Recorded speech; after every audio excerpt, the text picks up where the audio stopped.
miles away. But they still could not detect us. Miles on direct fire. Miles away 68.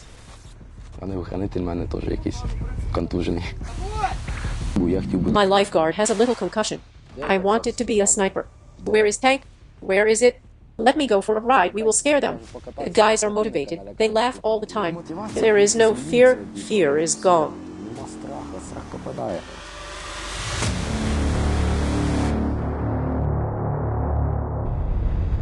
These tattoos are not that simple. The cards mean that I like taking risks.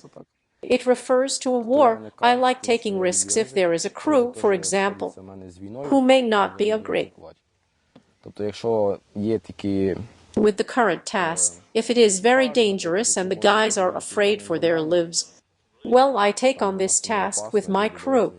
I have a strong will to kill those bastards, so to speak, because they have done a lot of harm to my family and to me as well. They shot my sister, her brother, and their family in Kharkiv. A lot of my friends have perished on this war. In my battalion. And I promised myself I will not give up on any assigned tasks until the war is over, no matter what it is, even if it's death. Even if it's death. Tell me, what is your call sign? David. Why? Because I was into a football. I used to study in a football academy and stuff, and when I came here to serve, we had tournaments between units.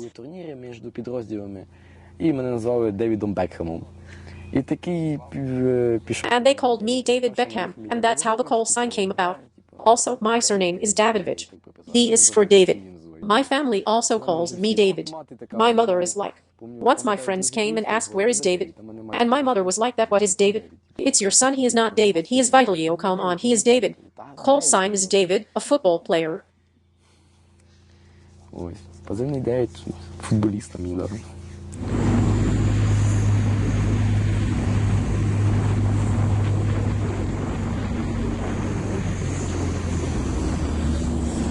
Typical Bakhmut.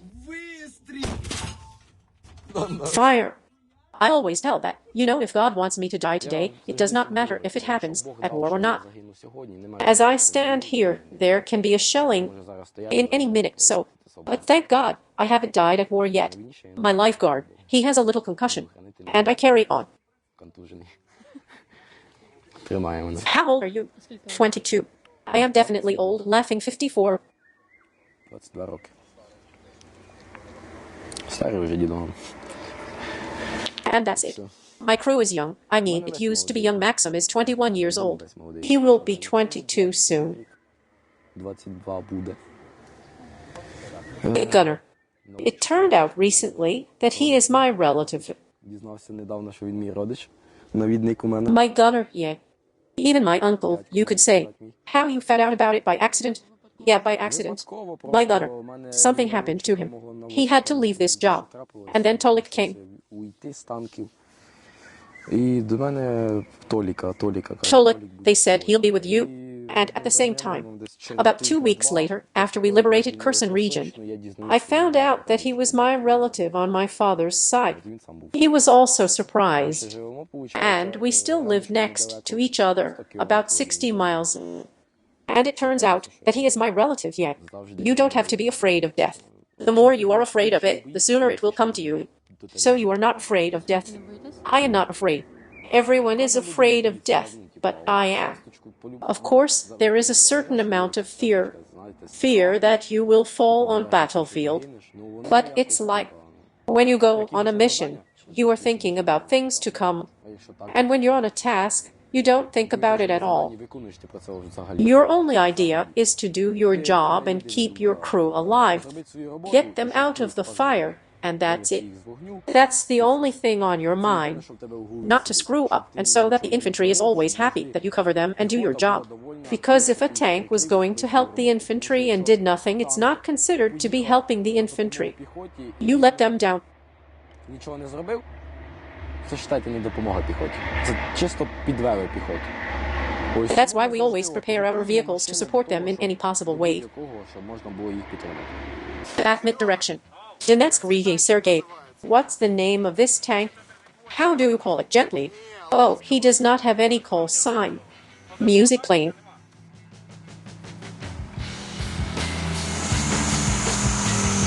Come on, quietly, on pace. Fire. Fire. Gunshot sounded.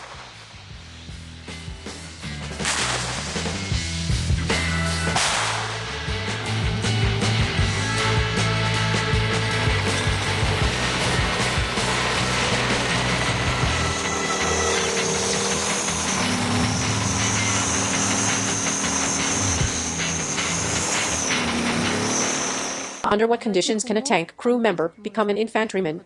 If the tank is lost. I had such experience. Tell me how it happened. Your comrades told me that it happened in Kherson region. It happened in Kherson Oblast, right? We were assaulting one of the villages. Our task was to recapture it and establish a position there. 58. It was on August 29th. I still remember it, from August 28th to 29th. My task was to guide the infantry along the village and establish a position there, and to hold the positions 61 until the next group replaces us. But before we even got there, an artillery shell hit under the turret.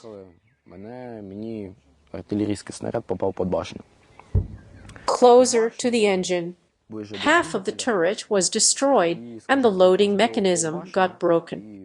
We fired at the anti-tank guided missiles. The first target was a TGM anti-tank guided missiles, 66, because if a TGM hits the tank, it's very dangerous for the tank crew. We destroyed a TGM. І нам якраз попав артилерійський снаряд в башню, це було десь ми не доїжджали до кілометра до селища. Our loading system failed. The tank could not fire in any case. Ні в якому случаї в нас... Was it moving? It was moving. It got to the final destination. Barely we made it. We took up positions where we were supposed to be, and it could not start anymore. And what did you do next? The infantry platoon leader came to me then. He's no longer with us, unfortunately. And he asked, can the tank fire it? I said, no, the tank can't fire anymore. He said, there's an armed arsenal carriers, armed personnel carrier there. There are also a lot of MUCs or PG-18, NLAWs anti-tank guided missiles, everything you need. Take it and take up a defensive position. So we stood there and thought, what should we do? At first, I called for the tank's evacuation while it was still functioning, and then we had to silence it because of the noise. We don't hear the enemy. They refused to evacuate us because we passed the first enemy defense line. We just drove through it. They simply let us through. And there was a battle behind us. If we were to turn back, it was clear that we would not make it. They could literally destroy us, especially when it no longer shoots. Only the machine gun worked, and there were no more bullets left. I fired everything at the enemy, and we had to take defensive positions with the infantry. This mechanic Maxim ran after the tank, trying to catch it.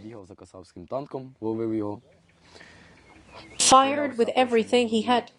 We also worked with the infantry, with the platoon. I was in the platoon and also worked with the machine gunner, sniper. So we held the defense as long as we could. A couple of times, I almost got killed. I still remember there was such a building. It turned out that they were using 2S7 Pion because there was such a heavy strike. I will never forget it. It buried me under the wall of the building. I was under the building with my gunner, opening the ammo box because there were no more bullets. We had to reload. And then this strike hits the house, and this wall just falls on me.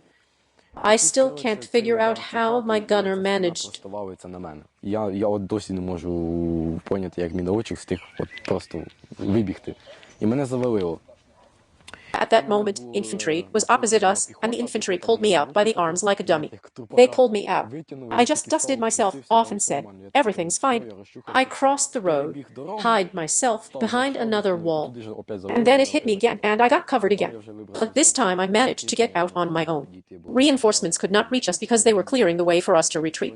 We accomplished the assigned task, but our reserves simply could not reach us in time. At 6 am, we started an offensive and returned at 5 am when we were evacuated. We held the defense the whole day and the whole night. The sound of a running engine. The task was tough. We set off for the mission yesterday at 6 in the morning. Вчора в Daily rotations, so to speak, a daily shift суточне чергування для in support of the infantry. Around 12 noon, we received an order that an enemy tank had been spotted. Поступило до нас, скажімо, такий наказ, що замітили танк противника. We had to neutralize it. It seems that it went for a reload undercover, and we started to hit it. І ми почали в ньому працювати. And it turned out that we were nearby, and the last round hit it directly. How long have you been hunting for it? We were lucky that it drove in and stopped, but we were trying to spot it for a long time.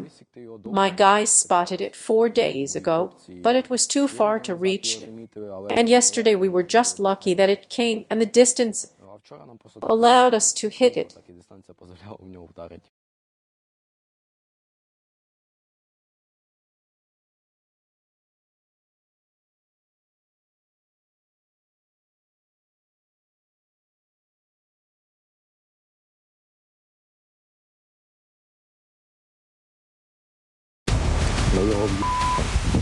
And where are you fighting now? On the Donetsk direction, precisely. Is it harder to fight here than in Kherson region? In my opinion, for tank crew, I don't know how it is for infantry or artillery. But for a tank crew, it's easier here than in the Kherson region. In the Kherson region, we engaged at close range, and it was tough. The enemy returned fire in response immediately, using everything they had, all the reserves, all the artillery, everything. They fear tanks. Тут, не знаю, тут якось легше. Ми виїжджаємо на 1700, я виїжджав на 700 метрів. We engaged recently, and I got behind the enemy's lines. It was much easier. Легше було набагато. Якось не працює. They fear tanks, they hide from them, but the artillery does not work as effectively as in the Kherson region. Maybe there are no such advanced technologies here as they had in Kherson. What do you mean? In Kherson, there was something like, I don't remember how it's called. They had some equipment that detected sound and ground vibrations. I don't know what kind of equipment it was, I don't remember the name of it. But when a tank was moving and the ground was shaking, they knew where it was located and where it was hanging. No wing. And they were already hitting. They were already hitting them on the road. Plus, they launched shrapnel tracks. Here, drones fly, but thank God there hasn't been anything like that yet, like in Kherson. The only dangerous thing here is that Dala Lancets fly. These are drones that can hit. They don't disable the tank, they can simply neutralize it. Let's say, damage the optics, damage the armor, temporarily take it out from the mission, and that's all. But these are just minor details. Youth in the war at 22. I think you don't really want to run around looking for cover. Well, how to say? Well, as everyone says, no one but us. But who besides us? No one. Something says there are many young guys here. I don't know, I just have this feeling that young people are drawn toward them. And maybe it's because they don't have their own family, if I may say so. A built future, and that's what they crave here. I learn and learn and learn, and I'm glad I decided to learn. I know more about this vehicle now I became the commander of the tank. It gave me a great opportunity. During this war, it's because you know a lot. I know a lot, and I know certain tactics, how to work correctly, work in a platoon when there are 3 tanks. 2 tanks, I know how to work alone with 1 tank. I know how to work with infantry, and during a war, this practice. During a war, you gain more practical experience, and you gain more knowledge during a war as well.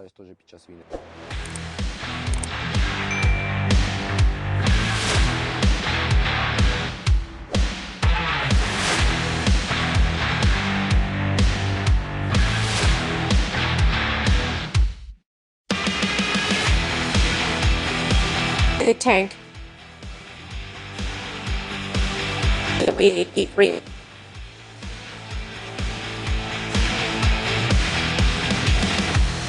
As we arrived here, we knew nothing about this place. I asked the commander to let me take the tank for a ride. Let me take it for a ride, we will scare the enemy as well, and show them that we have tanks and I will know the roads and paths. The sound of a running engine and so on. We drove back and forth, shooting here and there. Now I know everything about the entire front line. 10 miles long. Did you choose this brigade because of your entire friend? Yeah, because of my friend. He used to serve in this brigade.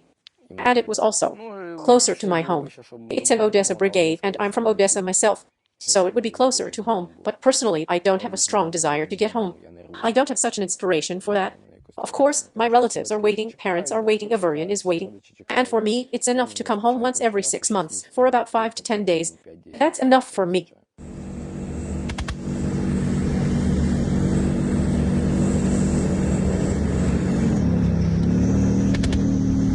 We had a situation where we were heading on a task, and I took my phone, put it in my helmet, and we were listening to music. There was a song titled Nezne Dogonit. It was Russian.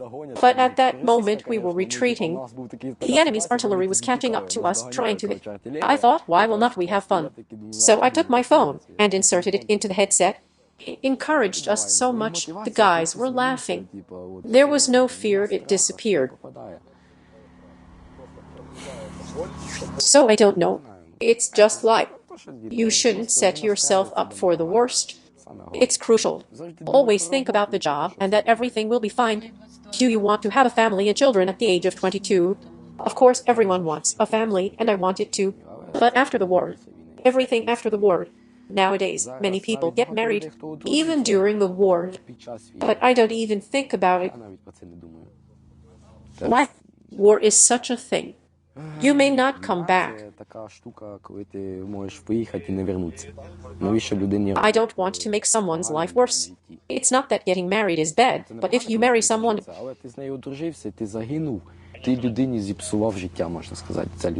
and then die, you'll ruin someone's life, so to speak. And that person will always remember you. That all shall pass. They should live their life, but in a year or two.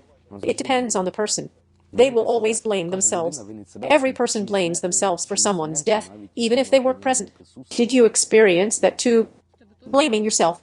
Yeah, I blamed myself. I blamed myself when Chai died.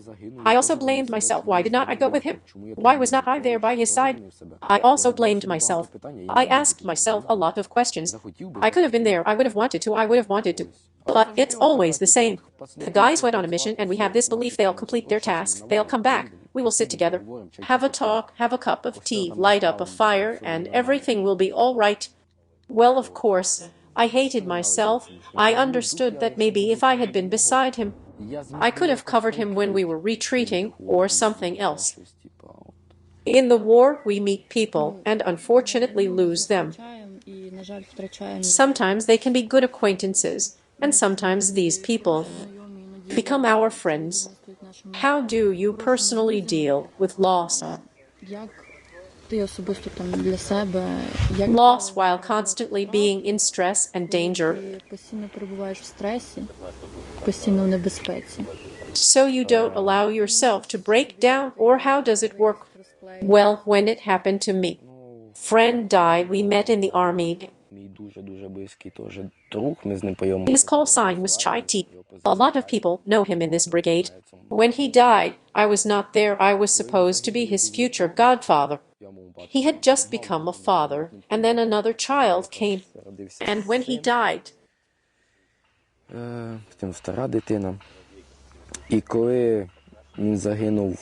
found out about it a bit later. At first, there was an information that he is wounded in action, that he is critically wounded. But the morning after, I found out he is killed in action. You know, I felt aggression. I became mad. I remember I came to the infantry commander and said, let me go anywhere, right into those trenches. Anywhere, I said. I was very aggressive. I calmed down after that, and it passed somehow. Of course, it's sad to you lose loved ones. It's the same thing with the family. When they were shot in Kharkiv, I also found out. It was in April, I think. I don't remember. Was it your blood sister? No, not my blood sister. It was my cousin. my mother's cousin's daughter. Моєї матері сестри та дочка. They were evacuating from Kharkiv, and Евакуювали з Харкова і it happened that they knew where the enemy was, and the enemy armed personal carriers came out and shot them right there. на місці їх розстріляв. Потім вони якраз їхали з They were moving at high speed. I don't know, maybe the enemy thought they were foes or something, and they were shot on the spot. The man, he was still in intensive care, but he did not survive either due to severe injuries. Він теж із-за тяжких поранень не вижив. It was tough. At that time, I had just arrived in the Kherson region, and the enemy was gradually advancing. You know, it all passed quickly with time, somehow. It happened that I came home relaxed and realized that 2 weeks had already passed. Well, 2 weeks. Time passed quickly. This loss. It was not easy to handle it, but it passed quickly. Because time has passed it. Yes, and there was a lot of work. There was a lot of work, and we did not even sleep for days. Night tasks, day tasks. It just faded away quickly. It's easier for me to forget it because I understand that it's war. 216. Well, it was, what can you do? If I were with my friend, I know maybe I could have saved him. It's all in God's hands. Who knows, perhaps we would have all perished on the spot. What kind of tank are we currently sitting on? It's an old one, from 1987. It's T-64. Does it have a call sign? Schumann the Fog. Why is that? Schumann. My first vehicle was named Schumann, and they call this one Schumann as well. You see, when we were working in Kherson region, 221, we came up with a strategy among the crew members. We decided to work early in the morning when the fog rises, 222, and in the evening. This way, our enemy could not spot us with their drones, 223. They could not pinpoint our location, our current position. It was very dangerous as we operated very close to the enemy. Це було дуже опасно, скажімо так. We work during the day and at night. They're trying to track us. We don't even have a time to get into position. And the enemy along this region have already knew where we were and where we are heading. And we were like, it happened once that we urgently had to leave. In the morning, to engage enemy infantry, we would go out during the fog. They were looking for us, claiming that the drones were flying and shells were falling nearby. So we started operating like that in the early morning and in the evening, and we named the tank Schumann. Is the same tactic used now? Oh no, the tactic here is different now. The heights are different here, comparing to Kherson region. The distance is also different. It's no longer possible to work this way. Most of the time we go on direct aiming, and the direct aiming is bad. When there is a fog, we don't see the enemy through the sight. Can we say that you love your machine? Definitely. We have a new T-64 tank delivered from the factory 3 days ago, and I was supposed to get it. I refused to take it. This one is my tank, even if it's in such a condition, not painted in the mud, soaked in rain. But it has never let me down. It always got us out of the firing line and would break down immediately, but has never let us down, even when it was stuck in the mud. It always got us out, and I decided to stay. With this machine, the sound of a running engine, Kherson Oblast. What do you like besides this tank in your life? Oh, in general, when I joined the service, I wanted to be a sniper. My soul was drawn to it. I love watching all sorts of videos about snipers. My soul is also drawn to them. How to properly support the soldiers who are currently in the combat zone. I mean, for their relatives, wives, girlfriends, to support them morally. What's better to say? What's better not to say? Never mention the war. If I talk to my parents, I warn them right away, never start talking about the war. When you talk to a person who was in the trenches, for example, with infantrymen who are now mostly there, he feels the full weight of the war, being an infantryman. 253. He just came back from rotation from the trenches. He knows that in a week he'll be back there again facing the same things. 254. They ask him about the war over the phone when he wants to find out about his family, to talk to his children. 255. Mother, father, wife. He just needs to relax. 256. But when they talk to him over the phone about the war again, explosions, rockets flying over Odessa. 257. Even such simple things, like someone got killed there, 258, or they buried someone else in another village, it really saddens him. It really makes him upset. 259. Panic starts again, and you start thinking about the war again. 260. It puts you in a state where thoughts of going back to the trenches overwhelm you, and it's terrifying. That's how I can put it. Does the level of anxiety increase? Yes, the level of anxiety increases, and that's why it's better not to talk about it at all. You know, people might be afraid to talk about it. 263. To soldiers, it's because there's a feeling like maybe others also have it. But you know the guilt that they are fighting there, and we're here resting. Yes, there is also that, even in my case, I have a comrade just as young as I am, and his peers are now hiding from the war, and when he talks to his sister, she says, "We were at the bar with the guys today." He asks her, "Why did I come here?" And they will not go. He knows that there are people who are unable to go due to circumstances, health, or something else, but when they just don't want to because fear or something else. And what do you think about it? My opinion is that let them go. Maybe the time will come when he will have to join the army. It does not matter. Right now, he can go out and have fun, relax. But tomorrow, the moment may come when he will have to go. They will force him to, even if he does not want to. Because right now we are holding the front, but tomorrow everything may change, everything may shift, and the Russians may move towards Odessa again. And he who is now in Odessa, while they move towards his family. Well, I don't think he's such a fool who will just be standing and watching. But people are different. Maybe I will not argue. But anyway, just like during the war, as soon as the full-scale invasion started, there were a lot of people who voluntarily left their families, bid farewell to them because they understood they might not come back, and they still went to war. People just forgot what war looks like. I think that about 20 to 25% of people no longer think about it.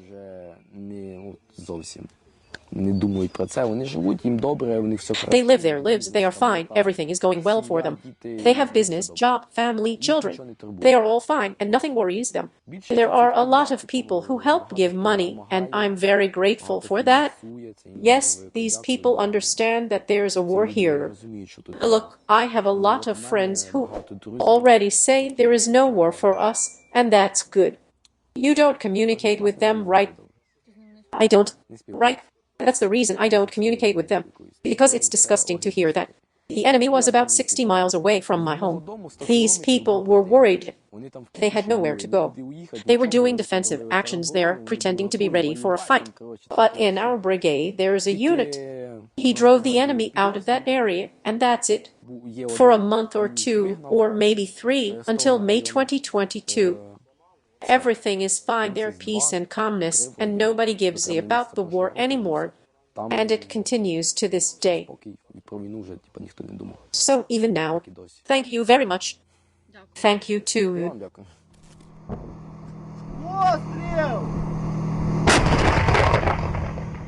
Fire. The sound of explosion. By the way, we've just... Sorry for the profanity. We've just hit the MTLB laughing.